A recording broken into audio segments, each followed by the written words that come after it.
Morning eight Hindi medium के student. आज हम हिंदी विषय में रिवीजन वर्क करेंगे। आप सभी को इस वीडियो को देखकर इसमें जो भी प्रश्न उत्तर आपको बताए जा रहे हैं वो सभी प्रश्न उत्तरों को आप अपनी कॉपी में नोट करेंगे और याद करेंगे। इसमें पहला प्रश्न है, नीचे लिखे गद्यांश को पढ़कर उसके नीचे लिखे प्रश्नों के उत्तर लिखिए। ये कौन सा गद्यांश है? अपठित, जो आपने नहीं पढ़ा है। आपको क्या करना है, इस गद्यांश को पढ़ना है और समझना है, और फिर इसी पैराग्राफ पर आपको कुछ प्रश्न पूछे गए हैं जिसका उत्तर आपको इसी पैराग्राफ में मिलेगा। तो हम पढ़ना शुरू करते हैं। आप ध्यान से सुनेंगे और देखेंगे कि इस संसार में सबसे अमूल्य वस्तु है समय। समय क्या है? अमूल्य वस्तु, जिसका कोई मूल्य नहीं है। इस संसार में सभी वस्तुओं को घटाया बढ़ाया जा सकता है, पर समय नहीं है। समय किसी के अधीन नहीं रहता। आपको मालूम है, समय किसी के वश में नहीं रहता, किसी के अधीन नहीं रहता, ना रह सकता है और ना ही किसी की प्रतीक्षा करता है, किसी के लिए रुकता नहीं है। समय अपना कार्य करता रहता है, लगातार वो बढ़ता रहता है। विद्यार्थी जीवन में समय का अपना महत्व है। समय का सदुपयोग करने वाला व्यक्ति सदैव सफल होकर एक श्रेष्ठ नागरिक बनता है।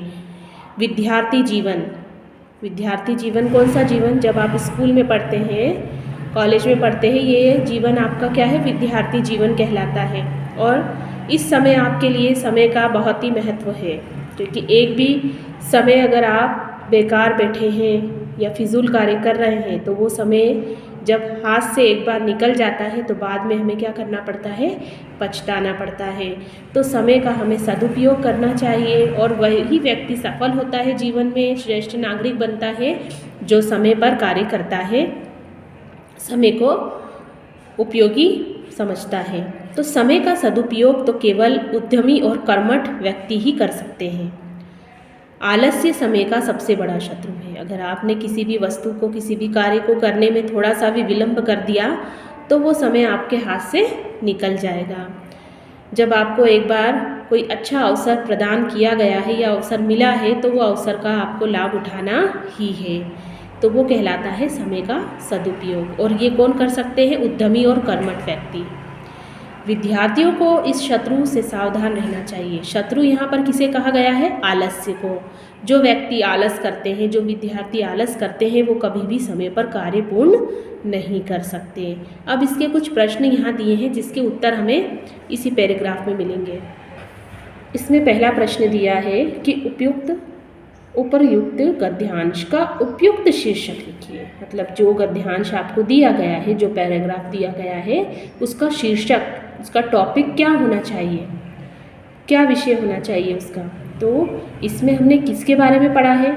समय के बारे में, और ये जाना है कि समय हमारे लिए कितना उपयोगी है। तो ये जो सब हमने समय के बारे में पढ़ा है, इसलिए हम इसका शीर्षक क्या देंगे यहाँ पर? समय का महत्व। दूसरा प्रश्न क्या है? समय का सबसे बड़ा शत्रु कौन है? ये आखिरी लाइन में हमने क्या पढ़ा था कि आलस्य क्या है? समय का सबसे बड़ा शत्रु है। तो यही इसका उत्तर होगा कि समय का सबसे बड़ा शत्रु आलस्य है। इसके बाद क्या प्रश्न है?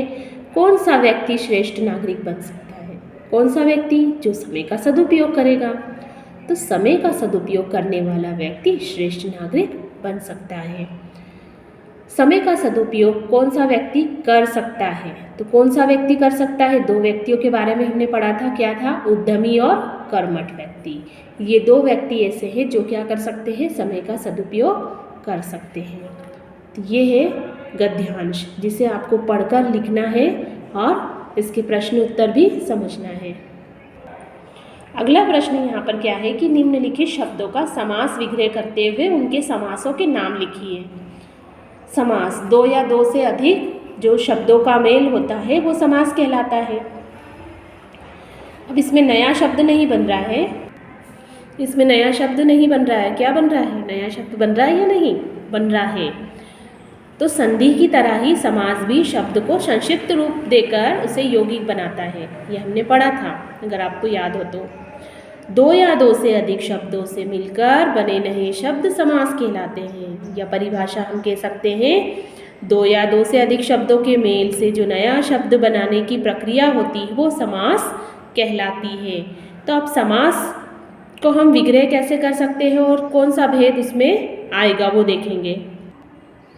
तो यहाँ पर प्रश्न क्या है कि निम्नलिखित शब्दों का समास विग्रह करते हुए उनके समासों के नाम लिखिए। तो अभी इसके पहले हमने क्या देखा, सबसे पहले जाना कि समास का अर्थ क्या होता है। दो या दो से अधिक शब्दों के मेल से जो नया शब्द बनता है वो समास कहलाता है, जो प्रक्रिया होती है।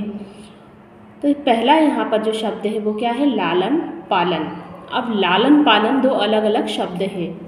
जब हम इसका समास विग्रह करेंगे तो क्या कहलाएगा, लालन प्लस पालन दोनों मिलकर क्या बन गया, तत्पुरुष समास। ये किसके अंतर्गत आता है, तत्पुरुष समास के अंतर्गत आता है। दूसरा है कानून शिक्षा, यानी कानून की शिक्षा। लालन का पालन भी हो सकता है यहाँ पर, लालन पालन कानून की शिक्षा। किसकी शिक्षा हो रही है, कानून की। अब यहाँ पर कौन सा भाव आ रहा है, अव्ययी भाव समास। तीसरा है सरस्वती लक्ष्मी। अब दो नाम है यहाँ पर, सरस्वती और लक्ष्मी, इसलिए यहाँ पर बीच में क्या लग जाएगा, और। जब दो यहाँ पर नाम आ रहे हैं तो वो कौन सा समास कहलाएगा, द्वंद्व समास। संध्या बेल। अब संध्या बेल यानी संध्या का समय गोधूली, संध्या का समय क्या हो जाता है, गोधूली। ये कौन सा समास कहलाएगा, बहुब्रीहि समास। फिर आता है देश विदेश, देश और विदेश।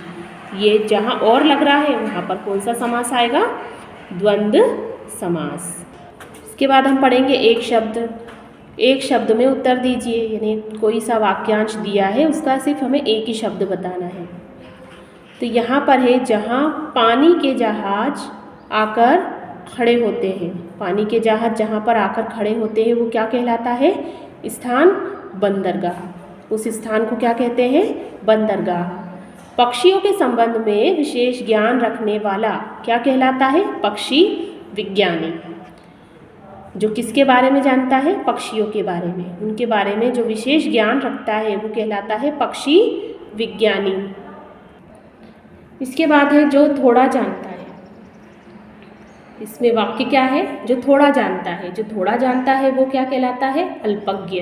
जिसको कम मालूमात होती है, थोड़ा ज्ञान होता है, वो क्या कहलाता है, अल्पज्ञ। इसके बाद यहाँ हमारा प्रश्न है कि विद्या से हमसे कौन कौन से गुण आते हैं। विद्या जब हम प्राप्त करते हैं तो हमें कौन कौन से गुण मिलते हैं। तो विद्या से यानी पढ़ाई लिखाई से व्यक्ति में विनय आती है और शालीनता आती है, मन में शांति रहती है, चित्त एकाग्र रहता है, तृष्णा या इच्छाएं कम हो जाती है, व्यक्ति समझदार बन जाता है। तो विद्या से व्यक्ति में विनय आती है, नम्रता आती है, शीलता आती है, शालीनता आती है, मन में शांति रहती है, उसका जो मन है वो एकाग्र रहता है, तृष्णा या इच्छाएं उसकी कम हो जाती है। ये प्रश्न है। दूसरा देखो यहाँ पर, राजा आनंदपाल ने अपने मंत्रियों से क्या कहा और क्यों कहा। तो राजा आनंदपाल ने अपने मंत्रियों से यह कहा कि मुझे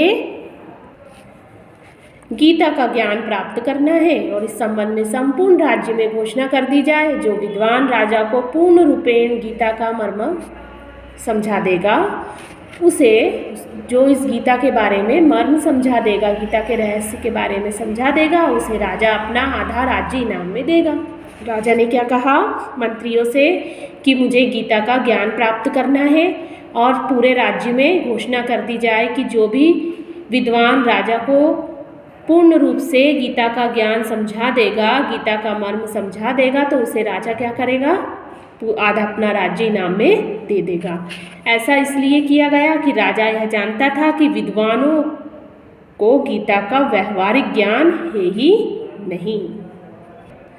फिर है प्रश्न कि सालिम अली का पूरा नाम क्या था। तो सालिम अली का पूरा नाम सलीमायुद्दीन अब्दुल अली था। क्या नाम था, सलीमायुद्दीन अब्दुल अली। अगला प्रश्न क्या है कि नदियों में बाढ़ आ जाने से क्या क्या हानियाँ होती हैं। जब नदियों में बाढ़ आती है तो कौन सी हानियाँ होती है। तो सबसे पहले हम क्या लिखेंगे कि नदियों में बाढ़ आ जाने से कई प्रकार से हानियाँ होती हैं, जैसे सैकड़ों लोग मर जाते हैं, जानवर बह जाते हैं, कई मकान गिर जाते हैं, जनजीवन अस्त व्यस्त हो जाता है। तो मालूम है ना, आपने टीवी में देखा भी है और सुना भी है, पढ़ा भी है कि क्या होता है जब नदियों में बाढ़ आती है तो आसपास के क्षेत्र में जो भी एरिया में रहने वाले लोग हैं वो सभी बह जाते हैं, जानवर बह जाते हैं, कई मकान गिर जाते हैं, पूरी तरह से जो जनजीवन है वो अस्त व्यस्त हो जाता है। इसके अलावा आर्थिक स्थिति विकट हो जाती है, कई बार बीमारियां भी फैलने का भय रहता है। जो रेड क्रॉस के सदस्य होते हैं वो क्या कार्य करते हैं? तो रेड क्रॉस के सदस्य संकट के समय लोगों की मदद करते हैं। अब वो कौन कौन से संकट से हमें बचाते हैं? जैसे कि बाढ़ पीड़ितों को संकट से बचाते हैं, उन्हें भोजन, वस्त्र, औषधि आदि उपलब्ध कराने में सहायता प्रदान करते हैं। आगे प्रश्न क्या है कि बहादुर बेटा किसे कहा गया है और क्यों? तो प्रस्तुत एकांकी में संदीप को बहादुर बेटा कहा गया है। जो पाठ 19 है जिसमें बहादुर बेटे की कहानी है, उस एकांकी में किसे कहा गया है बहादुर बेटा? संदीप को। क्यों? उसने बड़ी बहादुरी से बाढ़ में बहते लोगों को बचाने में अपनी पूरी शक्ति लगा दी, यहाँ तक कि अपने प्राणों की भी चिंता नहीं की थी, इसीलिए संदीप को बहादुर बेटा कहा गया है। यहाँ तक आपको इन प्रश्नों को याद करना है, इन प्रश्नों के उत्तरों को अपनी कॉपी में नोट करना है, लिखना है और याद करना है।